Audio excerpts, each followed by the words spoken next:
Hari ini kita akan bercakap tentang Venice dan kejuruteraan zaman pertengahan yang mustahil.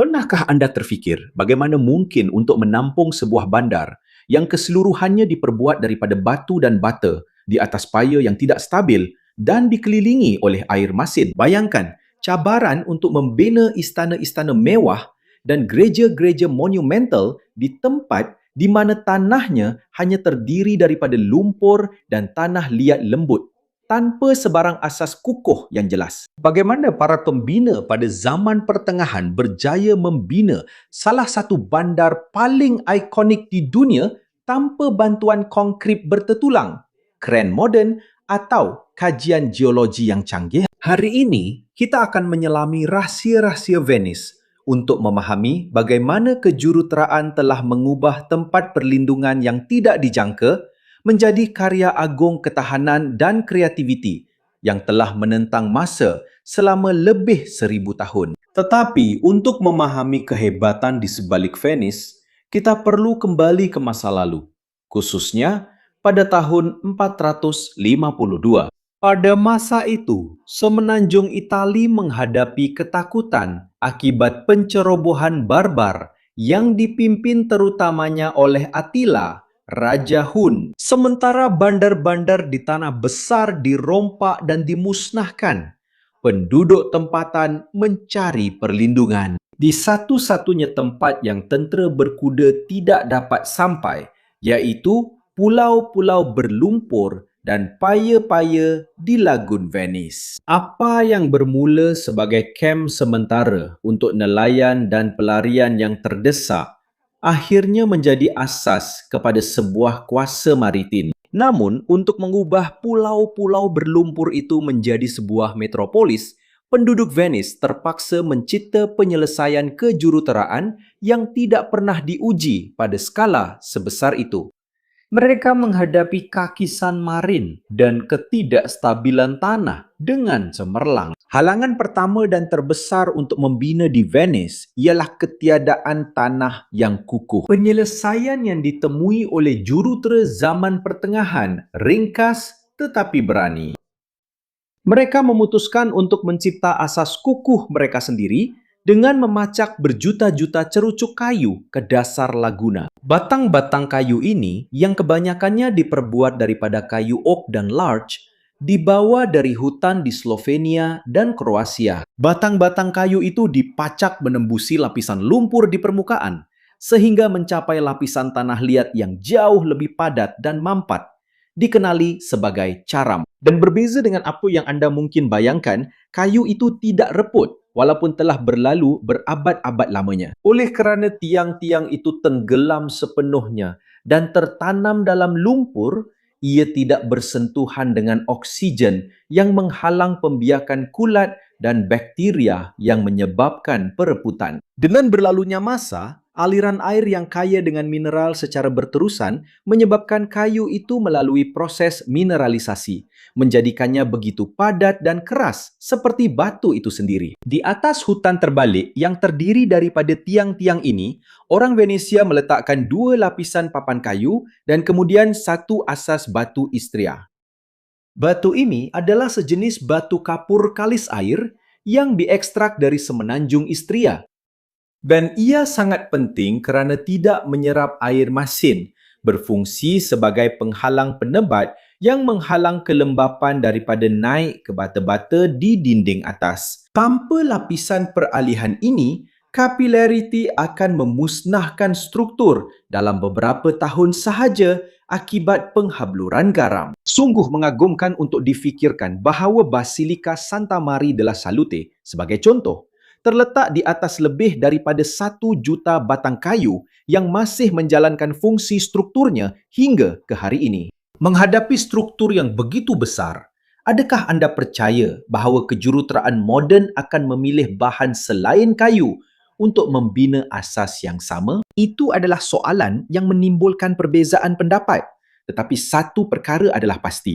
Dalam bidang kejuruteraan, jika asasnya tidak kukuh dan dirancang dengan baik, apa sahaja yang anda bina di atasnya tidak akan bertahan lama. Kembali kepada Venesia, Sekarang dengan asas yang telah dibina, cabaran seterusnya adalah berat struktur atas. Di Venesia, setiap kilogram sangat penting dan sebab itu pemilihan bahan adalah sangat strategik. Sementara seluruh Eropah membina katedral besar daripada batu pejal, orang Venesia memilih untuk menggunakan batu bata yang jauh lebih ringan. Selain itu, ketinggian bangunan dihadkan dengan ketat untuk mengelakkan penurunan tanah yang berlebihan. Untuk menyatukan batu bata ini, mereka menggunakan mortar kapur khas yang mengekalkan sedikit kelenturan. Siri ini sangat penting kerana tanah di laguna sentiasa bergerak dan mendap. Jadi struktur yang terlalu keras akan retak dan runtuh.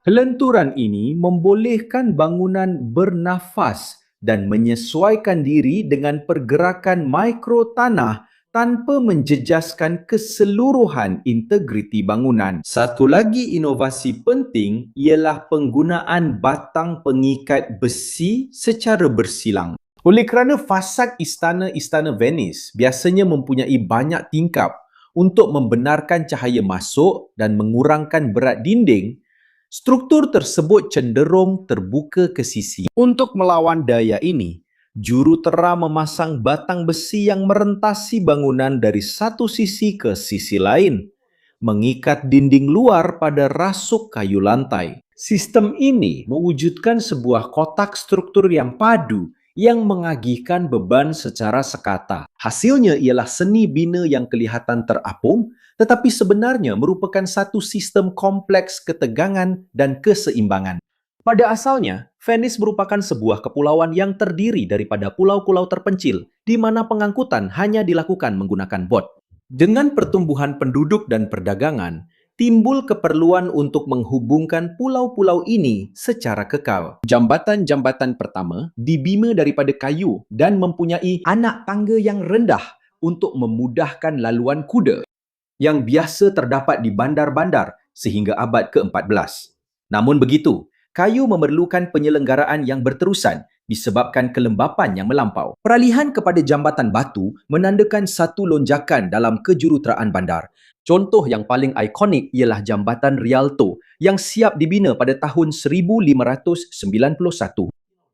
Ramai arkitek pada zaman itu, termasuk Michelangelo yang terkenal, meragui bahawa jambatan batu sebesar itu boleh disokong oleh tanah yang tidak stabil di terusan besar. Untuk membuktikan bahawa para skeptik itu salah, arkitek Antonio da Ponte telah mereka bentuk asas yang luar biasa untuk jambatan Rialto. Sebanyak 12,000 batang cerucuk kayu dipacakkan di setiap sisi jambatan untuk menyokong lengkungan batu tunggal itu. Kejuruteraan di sini bukan sahaja mengenai menampung berat secara menegak, tetapi juga menahan tolakan sisi yang dihasilkan oleh lengkungan yang begitu lebar ke atas tebing. Penyelesaiannya ialah dengan memiringkan cerucuk-cerucuk itu dan membina asas bertingkat yang mengarahkan daya ke tanah dengan lebih berkesan. Hari ini, jambatan itu kekal sebagai bukti keberanian teknikal orang Venice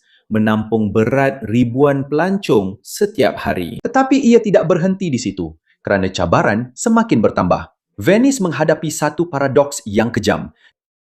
Ia dikelilingi air di semua sisi, tetapi tidak mempunyai setitis pun air tawar yang boleh diminum di tanahnya. Oleh kerana akuifer di bawah laguna itu mengandungi air payau, orang-orang Venice terpaksa mengubah dataran mereka yang dikenali sebagai campo menjadi sistem penangkapan dan penapisan air hujan yang sangat besar. Setiap dataran dibina dengan sedikit condong ke arah jeriji batu yang terletak di sudut-sudutnya. Di bawah permukaan lantai terdapat sebuah takungan besar yang dilapisi dengan lapisan tanah liat kalis air untuk mengelakkan air laut masin meresap masuk dan air tawar terlepas keluar. Takungan itu diisi dengan lapisan-lapisan pasir yang berbeza saiz butirannya yang berfungsi sebagai penapis semula jadi. Air hujan mengalir ke dalam takungan ini melalui pasir yang menapis kekotoran dan berkumpul di tengah di mana terdapat perigi-perigi yang dipanggil Vera Diaposo. Sistem ini sangat berkesan sehingga Venice pernah mempunyai lebih daripada 600 perigi awam dan persendirian memastikan kelangsungan hidup lebih daripada 150,000 penduduk pada zaman kegemilangannya. Penyelenggaraan penapis-penapis ini merupakan isu keselamatan negara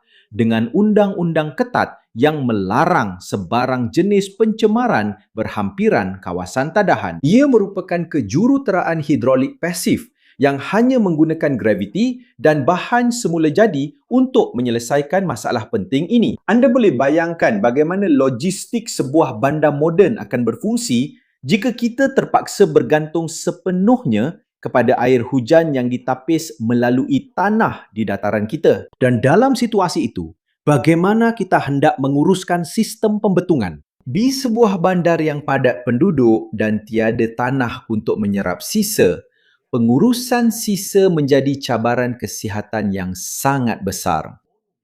Penyelesaian orang Venice adalah dengan mengintegrasikan sistem pembetungan ke dalam dinamik semula jadi laguna. Mereka membina rangkaian terowong bawah tanah yang diperbuat daripada bata yang dipanggil gatoli. Terowong-terowong ini mengumpul sisa buangan dari rumah-rumah dan membawanya ke saluran-saluran air. Rahsia kecekapan sistem ini bukan terletak pada terowong itu sendiri, tetapi pada fenomena pasang surut. 2 kali sehari, air pasang akan masuk ke dalam bandar, membawa air masin yang bersih dari Laut Adriatik. Dan air surut akan menarik keluar air itu, membawa sisa-sisa ke laut terbuka. Selain daripada pengangkutan fizikal sisa, air masin bertindak sebagai pembasmi kuman semula jadi, membantu mengawal penularan penyakit yang melanda bandar-bandar Eropah zaman pertengahan yang lain. Orang-orang Venice sangat memahami kitaran ini sehingga mereka mencipta peraturan untuk memastikan terusan-terusan tidak pernah tersumbat, membolehkan paru-paru bandar itu terus bernafas. Ia merupakan satu simbiosis yang sempurna antara infrastruktur manusia dan kitaran semula jadi. Walaupun dengan peningkatan populasi moden, sistem asas ini masih menjadi tulang belakang sanitasi di pusat bersejarah. Pendapat anda sangat penting bagi kami. Jadi, jika anda suka video ini, langganlah saluran ini jika belum berbuat demikian dan berikan tanda suka pada video ini. Dan jika anda ingin membantu kami menghasilkan kandungan seperti ini dan pelbagai jenis kandungan lain di platform ini, pertimbangkan untuk menjadi ahli dan bantu kami dengan kopi serta roti keju. Dan nama anda akan disebut dalam video kami. Adakah anda ingin berkembang secara profesional atau membangunkan kemahiran teknikal yang baru? Imbas kod QR atau klik pautan di dalam deskripsi dan temui satu halaman dengan semua kursus yang kami cadangkan. Tapi sekarang saya ingin tahu pendapat anda. Antara penyelesaian kejuruteraan zaman pertengahan ini, yang mana satu anda rasa paling bijak dan kenapa ia masih mengejutkan kita pada abad ke-21 ini? Tinggalkan jawapan anda di ruangan komen dan mari kita berbincang tentang perkara ini. Di sebelah sini ada 2 pilihan video menarik yang anda perlu tonton untuk menambah pengetahuan dan memuaskan rasa ingin tahu anda. Dan jika anda ingin menyokong kami, sila tekan butang suka, langgan saluran ini, aktifkan loceng pemberitahuan dan pertimbangkan untuk menjadi ahli saluran. Itu sahaja untuk para pencinta kejuruteraan. Salam mesra dan jumpa anda di video seterusnya.